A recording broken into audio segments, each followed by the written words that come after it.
जतने हम भुलाइला तू उतने याद आवेलू, जतने हम भुलाइला तू उतने याद आवेलू। सपना में आके काहे, सपना में आके काहे आतना सतावेलू। जतने हम भुलाइला तू उतने याद आवेलू, जतने हम भुलाइला तू उतने याद आवेलू।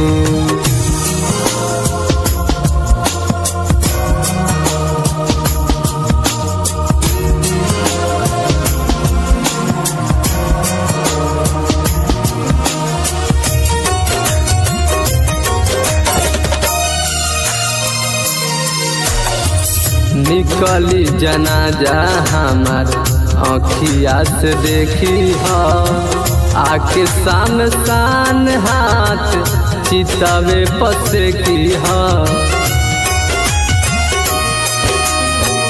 निकली जनाजा हमार आँखिया से देखी हा, आके सान सान हाथ चितावे पसे की हा।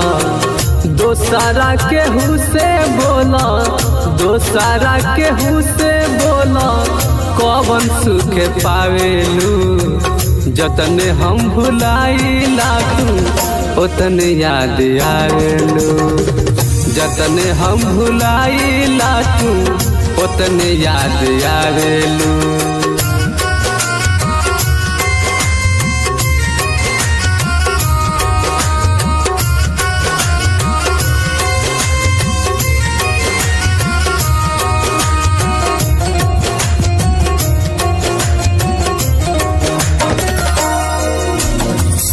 कुछ ना बुझाला खाली दिले घबराता, लागता परान दूर देहियल जाता। कुछ ना बुझाला खाली दिले घबराता, लागता परान दूर देहियल जाता।